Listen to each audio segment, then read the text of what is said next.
কেমন আছেন সবাই? বিনুর বিশ্বে আপনাদের সবাইকে জানাই স্বাগত। আজকে আমি আর মা গিয়েছিলাম একটু কোয়েস্ট মলে। আপনারা তো জানেনই কিছুদিন হলো মায়েরা নতুন বাড়িতে শিফট করেছে, তো ঘরেরই কিছু টুকিটাকি জিনিস কেনাকাটার জন্য গিয়েছিলাম কোয়েস্ট মলে। আমার এই একটা জায়গায় না মানুষ আর পাখির মধ্যে অনেকটা মিল মনে হয়। পাখিরাও যেমন এদিক ওদিক থেকে কুটো জোগাড় করে নিজের ছোট্ট বাসাটা তৈরি করে, তেমন আমরা মানুষেরাও আস্তে আস্তে করে ইট কাঠ পাথরের বাড়িকে ঘর করে তুলি। আমরাও তাই অনলাইন অফলাইন যেখানে যেটা মনে হচ্ছে টুকটুক করে একটু একটু করে ঘর সাজিয়ে তুলছি।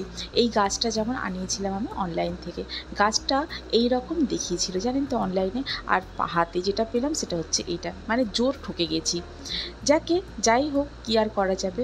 মায়েদের এই বাড়ির কাজের জন্যই আমি প্রায় 1 মাস মায়েদের এখানেই রয়ে গেছিলাম। তো কাজকর্ম এখন প্রায় কমপ্লিট হয়ে এসছে। আমি চলে যাব কালকে আমার বাড়ি, নিজের বাড়ি যেখানে আমি থাকি বাড়িতে। তো আজকে সবাই মিলে ঠিক করেছি বাড়িতে আর খাবো না, বাইরে থেকে খাবার আনিয়ে খাবো। তো আমরা থাকি সানি পার্কে, আর সানি পার্কের ঠিক মোড়েই একটা নতুন দোকান খুলেছে, সেটা হচ্ছে মিডনাইট ক্রেভিংস। তো এই রেস্টুরেন্টের টাইমটা একটু অন্যরকম। এটা খোলা থাকে সন্ধ্যে 6টা থেকে ভোর 5টা পর্যন্ত।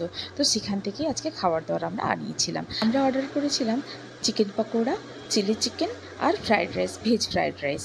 তো প্যাকেটগুলো সব এসে গেছে, চলুন এবারে প্যাকেটগুলো ওপেন করা যাক। প্রথমেই ফ্রাইড রাইসের প্যাকেটটা ওপেন করে দেখি চলুন। হ্যাঁ, অনেকটা দিয়েছে ফ্রাইড রাইস।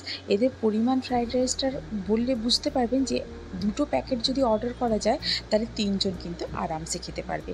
এই দোকানটা সম্বন্ধে একটু বলে রাখি যে এদেরকে যদি আপনারা কোনো গেট টুগেদার বা আপনাদের বাড়িতে কোনো প্রোগ্রাম হচ্ছে, পার্টি হচ্ছে ছোটোখাটো, তার যদি অর্ডার দিতে চান এরা কিন্তু অর্ডার নেবে।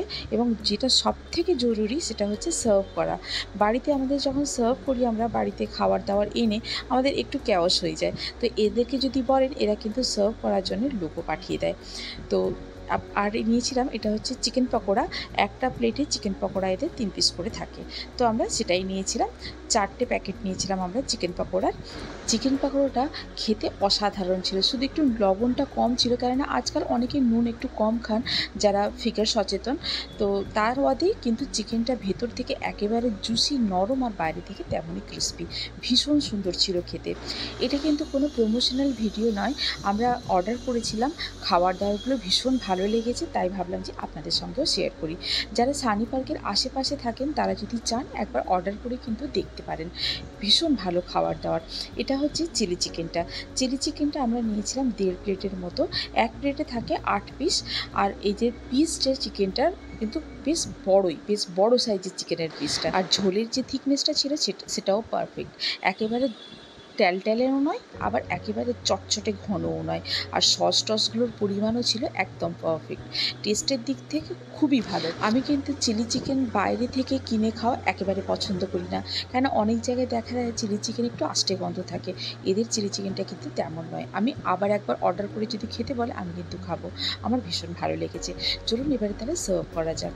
নিয়ে নিচ্ছি এখানে ফ্রায়েড রাইসটা, আর নিয়ে নেব চিলি চিকেনটা, আর দিয়ে দেবো এখানে একটা চিকেন পকোড়া। ব্যাস, আমার একটা প্লেট একদম রেডি। খেয়ে একটু দেখা যাক যে কেমন হয়েছে। একটু গ্রেভি নিয়ে নিলাম, নিয়ে গ্রেভিটা দিয়ে ভাতটা খেয়ে দেখি একটু ফ্রাইড রাইসটা যে কেমন হলো খেতে। খেয়ে আপনাদের জানাচ্ছি। অসাধারণ খেতে, কিন্তু ভীষণ সুন্দর হয়েছে। আর মাংসের দেখুন পিসটাও খুব নরম, একদম টেন্ডার, ভীষণ ভালো হয়েছিল রান্নাটা। কিছুদিন আগে যখন আমরা এখানে শিফট করি তখন এরা প্রত্যেকটা ফ্ল্যাটে একটা করে লিফলেট দিয়ে যায়, তো সেই লিফলেটের ফোন নাম্বার থেকেই আমি অর্ডার করেছিলাম এটা। এখানে দিয়ে দিচ্ছি আমি লিফলেটটা, আপনারা যদি চান জুম করে দেখতে পারেন ফোন নাম্বারটা, আর পজ করে দেখে নিন যে কী পাওয়া যায়। আপনারা অর্ডার করে দেখতে পারেন যে খাবার দাবার এখানকার কেমন। আর যদি ট্রাই করেন তাহলে আমাকে অবশ্যই জানাবেন যে আপনাদের কেমন লাগলো। আজ তাহলে এই পর্যন্তই, আবার দেখা হবে। ভালো থাকুন, সবাইকে ভালো রাখুন। আল্লাহ হাফিজ।